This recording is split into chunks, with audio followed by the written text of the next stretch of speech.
आप सभी छात्रों का स्वागत है Subhash study centre YouTube channel पर। आज का यह वीडियो कक्षा 10 के छात्रों के लिए काफ़ी ज़्यादा इम्पोर्टेंट होगा, क्योंकि इस वीडियो में हम आपको बताएंगे सामाजिक विज्ञान का प्रतिदर्श प्रश्न पत्र, जो कि यूपी बोर्ड के द्वारा जारी किया गया है 2021-22 परीक्षा हेतु। और इस मॉडल पेपर के द्वारा हम आपको जानकारी देंगे कि आपकी बोर्ड परीक्षा में किस तरीके से प्रश्न पूछे जाते हैं और कितने नंबर के प्रश्न पूछे जाते हैं। तो यहाँ पर आप देख सकते हैं, सबसे पहले प्रश्न पत्र जो आएगा और आपको बोर्ड परीक्षा में जो समय मिलेगा 3 घंटे 15 मिनट का समय मिलेगा। और प्रश्न पत्र का यानी पेपर का पूर्णांक कितना होगा, 70 अंकों का होगा।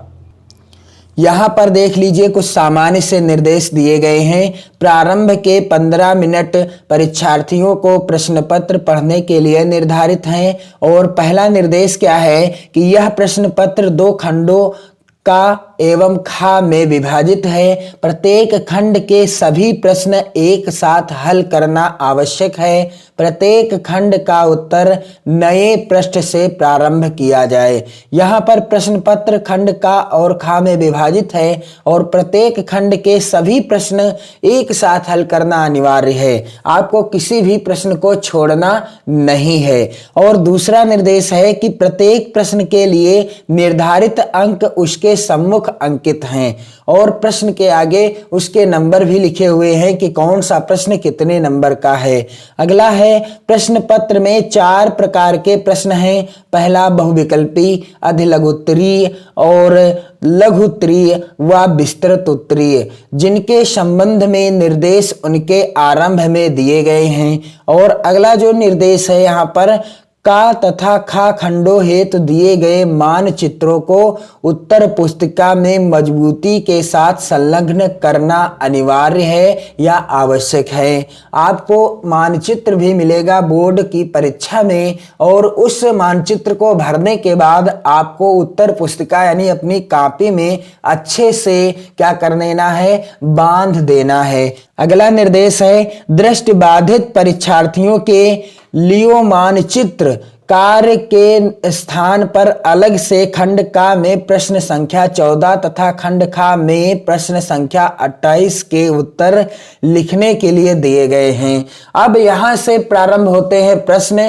किस तरीके से प्रश्न आएंगे, यहाँ पर देख लीजिए। खंड का बहुविकल्पी प्रश्न, निर्देश लिखा हुआ है, निम्नलिखित प्रत्येक प्रश्न के लिए दिए गए 4 विकल्पों में से सही उत्तर चुनकर अपनी उत्तर पुस्तिका में लिखिए। पहला प्रश्न है, बेल्जियम मॉडल की मुख्य विशेषता क्या है। 4 विकल्प दिए गए हैं, कोई एक सही है। सही उत्तर आपको लिखना होता है। 1 नंबर का यह प्रश्न पूछा जाता है। और दूसरा प्रश्न है, महात्मा गांधी ने किस घटना के कारण असहयोग आंदोलन स्थगित कर दिया। इसके भी 4 विकल्प हैं और यह प्रश्न भी 1 नंबर का पूछा गया है। यहाँ पर आप देख सकते हैं तीसरा प्रश्न, जो कि बहुविकल्पी का ही है। आप देख सकते हैं ये सभी प्रश्न मोस्ट इंपॉर्टेंट हैं। मैं आपको बताना चाहूंगा कि ये सभी प्रश्न मोस्ट इंपॉर्टेंट हैं 2022 बोर्ड परीक्षा के लिए। इन प्रश्नों को आप जरूर पढ़ लीजिएगा और इनका हल करने का भी प्रयास कीजिएगा। 1861 में संयुक्त इटली का शासक कौन था, और यहाँ पर 1 नंबर का यह प्रश्न आया हुआ है। चौथा प्रश्न है, हिंद स्वराज नामक पुस्तक की रचना किसने की थी। यहाँ पर 4 विकल्प दिए गए हैं, आपको सही उत्तर लिखना है। 1 नंबर का प्रश्न है। 5वां भी बहुविकल्पी होगा, जर्मनी का एकीकरण किस युद्ध के बाद पूरा हुआ। 1 नंबर का प्रश्न है। प्रश्न संख्या 6 है, भाषाओं को भारतीय संविधान की किस अनुसूची में रखा गया है। 1 नंबर का प्रश्न है। मोस्ट इंपॉर्टेंट प्रश्न है ये। और अगला प्रश्न शुरू होता है अति लघुत्तरीय प्रश्न। 7 नंबर का प्रश्न है, गांधी जी द्वारा चलाए गए 2 सत्याग्रह आंदोलनों का उल्लेख कीजिए। 2 नंबर का प्रश्न है। अति लघुत्तरीय प्रश्न होंगे, कितने नंबर के? 2 नंबर के प्रश्न पूछे जाएंगे। और यहाँ पर 8वां भी देख लीजिए, लोकतांत्रिक शासन क्यों लोकप्रिय माना जाता है? 2 कारण लिखिए। यहाँ पर यह प्रश्न आया हुआ है 2 नंबर का। और 9 नंबर का प्रश्न है, भारत की उत्तरी पूर्वी सीमा पर स्थित 2 लोकतांत्रिक देशों का नाम लिखिए। यह भी प्रश्न 2 नंबर का पूछा जाता है। अब यहां पर आप देख सकते हैं प्रश्न संख्या 10, जो कि लघु उत्तरीय प्रश्न के अंतर्गत आता है।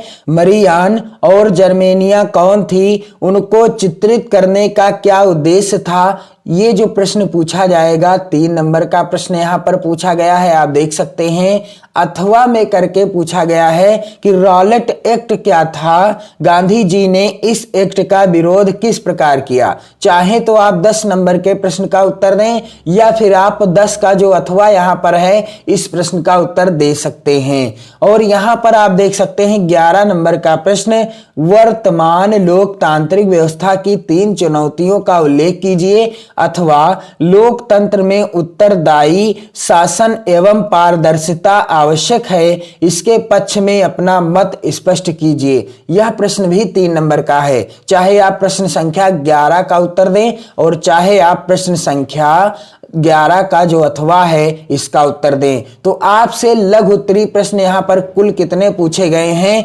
यहां पर 10 और 11 2 प्रश्न पूछे गए हैं, और अथवा में भी पूछे गए हैं। यानी लघु उत्तरीय प्रश्नों की संख्या आपको 2 मिलेगी। यानी आपको 2 प्रश्न ही लिखने हैं, यानी 2 प्रश्नों के उत्तर ही लिखने हैं। अगला प्रश्न आएगा दीर्घ उत्तरीय प्रश्न के अंतर्गत।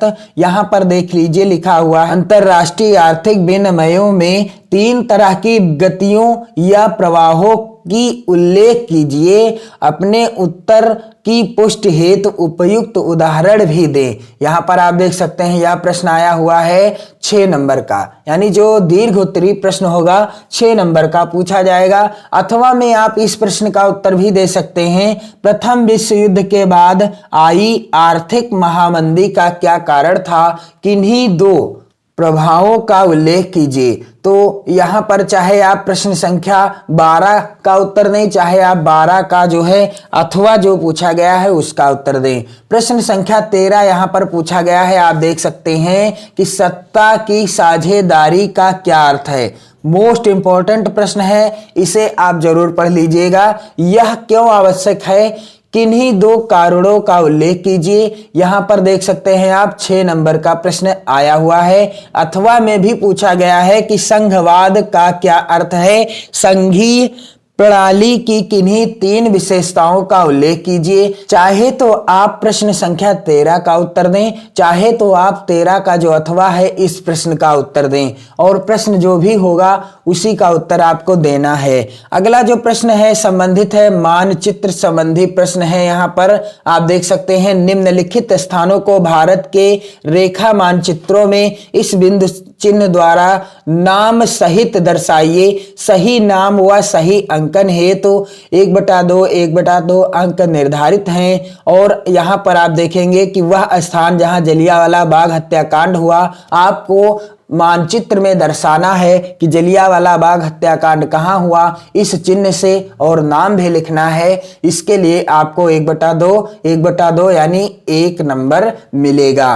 तो इस तरीके से आपको मानचित्र से संबंधित प्रश्न का उत्तर भी करना है। और यहाँ पर आप देख सकते हैं लिखा हुआ प्रश्न संख्या 14 जो कि दृष्टिबाधित परीक्षार्थियों के लिए है, इससे आपसे कोई मतलब नहीं होगा। अगला जो खंड है खंड खा, जिसमें भी बहुविकल्पी प्रश्न पूछे गए हैं। निम्नलिखित में से किस प्रांत में सीढ़ीदार यानी सोपानी खेती की जाती है? 1 नंबर का प्रश्न है, और राइट आंसर जो होगा वो आपको लिखना है। यहां पर देख सकते हैं प्रश्न संख्या 16 भी बहुविकल्पी है। निम्न में से कौन सी रबी फसल है? यहां पर निम्न में से कौन सी रबी फसल है? सही उत्तर लिखेंगे आप तो 1 नंबर पाएंगे। और प्रश्न यही होंगे ये बिल्कुल आवश्यक नहीं है, क्योंकि प्रश्नों में बदलाव तो होगा ही, लेकिन कुछ एक आध प्रश्न आपकी परीक्षा के लिए भी मोस्ट इंपॉर्टेंट हैं इस मॉडल पेपर के, क्योंकि यहां से भी प्रश्न बन सकते हैं आपकी बोर्ड परीक्षा में। यहां पर प्रश्न संख्या 17 पूछा गया है, झारखंड में स्थित कोडरमा निम्नलिखित में से किस खनिज का अग्रणी लकड़ी उत्पादक है, यह भी बहुविकल्पी है, 1 नंबर का प्रश्न है। प्रश्न संख्या 18 भी बहुविकल्पी है। इनमें से किस राज्य में काली मृदा मुख्य रूप में पाई जाती है? और यहाँ पर 4 विकल्प दिए हैं, आपको राइट आंसर लिखना है, 1 नंबर का प्रश्न है। यहाँ आप देख सकते हैं सामने नंबर लिखा हुआ है प्रश्न का। अगला है 19 नंबर का प्रश्न, मानव विकास सूचकांक HDI में भारत का स्थान कितना है? 1 नंबर का प्रश्न है। 20 नंबर का प्रश्न भी बहुविकल्पी है, भारत आय की दृष्टि से कैसा राष्ट्र है? यहाँ पर आप देख सकते हैं 4 विकल्प हैं, राइट आंसर लिखने पर 1 नंबर मिलेगा। तो सामाजिक विज्ञान के पेपर में आपसे कुल 6 और 6 यानी 12 प्रश्न होंगे जो कि बहुविकल्पी होंगे। इन्हें आप तैयार कर लीजिएगा जो मोस्ट इंपोर्टेंट होते हैं, और आपके 12 नंबर तो पक्के ही हो जाएंगे। अगला जो प्रश्न है अति लघुत्तरीय प्रश्न के अंतर्गत पूछा गया है, जैव और अजैव संसाधन का कोई 2 अंतर लिखिए, 2 नंबर का प्रश्न पूछा गया है। और अगला प्रश्न है 22 नंबर का, सकल घरेलू उत्पाद क्या है? 2 नंबर का प्रश्न है। और यहाँ पर 23 नंबर का प्रश्न है, प्रच्छन्न बेरोजगारी का कोई अन्य नाम लिखो, जिसके लिए आपको 2 नंबर मिल जाएंगे। प्रश्न में बदलाव होगा, लेकिन जो तरीका होगा यानी सेम इसी आधार पर आपका पेपर आएगा, इसीलिए इसे क्या कहा गया है? Model paper. यानी ये इसी मॉडल के आधार पर आपकी बोर्ड परीक्षा का पेपर होगा। तो यहां पर आप देख सकते हैं लघुत्तरीय प्रश्न जो कि है 24 नंबर का, अग्नेय तथा कायांतरित चट्टानों में खनिजों का निर्माण किस प्रकार होता है? 3 नंबर का प्रश्न पूछा गया है। अथवा में पूछा गया है, किसी एक पेय फसल का नाम लिखिए, उसको उगाने के लिए अनुकूल भौगोलिक परिस्थितियों का विवरण लिखिए। यहां पर आप देख सकते हैं 3 नंबर का प्रश्न है। चाहे तो आप 24 में दिया गया प्रश्न जो भी होगा उसका उत्तर दें, चाहे आप 24 का जो अथवा पूछा जाएगा प्रश्न उसका उत्तर दें। दोनों प्रश्नों के अंक समान हैं। यहां पर 25 नंबर का प्रश्न है, भारतीय अर्थव्यवस्था के विभिन्न क्षेत्रकों के नाम लिखिए, वह प्रत्येक का संक्षिप्त परिचय दीजिए। 3 नंबर का प्रश्न पूछा जाएगा। और यहां पर देख सकते हैं अथवा में भी प्रश्न है कि वैश्वीकरण क्या है, संक्षिप्त परिचय दीजिए। यह प्रश्न भी 3 नंबर का है। चाहे तो आप 25 नंबर के प्रश्न का उत्तर दें, चाहे 25 का अथवा का उत्तर दें। अगला जो प्रश्न पूछा जाएगा दीर्घ उत्तरीय प्रश्न के अंतर्गत 26 नंबर का प्रश्न, अंतरराष्ट्रीय बाजार किसे कहते हैं? ये सभी प्रश्न मोस्ट इंपोर्टेंट हैं। इन्हें मैं आपको बार बार सलाह देना चाहूंगा कि ये आप तैयार जरूर कर लीजिएगा। अंतरराष्ट्रीय बाजार किसे कहते हैं, इसकी 5 विशेषताओं को लिखिए। यहां पर आप देख सकते हैं 6 नंबर का प्रश्न पूछा गया है। अथवा परिवहन के साधन कितने प्रकार के होते हैं? स्थल परिवहन में सड़क परिवहन को कितने भागों में बांटा जा सकता है? किसी 2 का वर्णन कीजिए। यहां पर यह प्रश्न भी 6 नंबर का है। चाहे तो आप 26 का उत्तर दें, चाहे तो आप 26 का अथवा जो प्रश्न ये है इसका उत्तर दें। अंक दोनों के समान हैं। अगला प्रश्न है 27 नंबर का, भारत में उपभोक्ता को समर्थ बनाने के लिए सरकार द्वारा किन कानूनी मापदंडों को लागू करना चाहिए? 6 नंबर का प्रश्न है।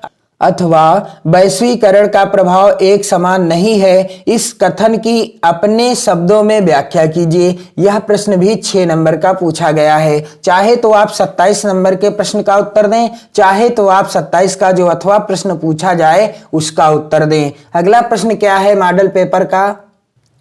प्रश्न संख्या 28 मानचित्र संबंधी प्रश्न होगा। निर्देश दिए गए भारत के मानचित्र में निम्नलिखित को दर्शाइए। पश्चिम बंगाल का एक उद्यान इस चिन्ह से आपको दर्शाना है, और नर्मदा नदी पर बने बांध को इस चिन्ह से दर्शाना है। चित्र के द्वारा नाम सहित लिखना है, नाम भी आपको लिखना है। महानदी को इस चिन्ह से नाम सहित लिखना है, और झारखंड का एक कोयला क्षेत्र इस चिन्ह से दर्शाना है और नाम भी लिखना है। और आपको भारत के पूर्वी तट पर स्थित एक पत्तन यानी ये जो चिन्ह दिया गया है इस चिन्ह से नाम सहित लिखना है, चिन्ह भी बनाना है और नाम लिखना है। आपको मानचित्र मिलेगा, उसी में इस प्रश्न के उत्तरों को दर्शाना है, यानी कौन सा स्थान कहां पर है। और साथ ही जो प्रश्न में पूछा गया है कि पश्चिम बंगाल का एक उद्यान आपको इस चिन्ह से दर्शाना है मानचित्र में, और नाम भी लिखना है उद्यान का। तो इसके लिए आपको यहाँ देख सकते हैं आप 1/2 यानी कुल 1 नंबर मिल जाएगा। और 28 का जो अगला है, केवल दृष्टिबाधित परीक्षार्थियों के लिए मानचित्र कार्य के विकल्प के रूप में। इस प्रश्न से आपसे कोई मतलब नहीं है, ये आपके लिए नहीं है। तो आपने देखा कि जो कि यूपी बोर्ड द्वारा जारी किया गया है सामाजिक विज्ञान का मॉडल पेपर, जो कि 2021-22 परीक्षाओं के लिए है, यहां से भी प्रश्न आपकी 2022 बोर्ड परीक्षा में बन सकते हैं। इसलिए आप इन प्रश्नों को तैयार जरूर कर लीजिएगा, मोस्ट इंपॉर्टेंट है। वीडियो को ज्यादा से ज्यादा मित्रों में भी शेयर जरूर करें, कमेंट करें और अपनी पढ़ाई को बेहतर ढंग से करना प्रारंभ कर दें। चैनल के साथ जुड़ करके पढ़ते रहिए, मस्त रहिए, हमेशा खुश रहिए, अपने परिवारजनों का हमेशा ख्याल रखिए। जय हिंद।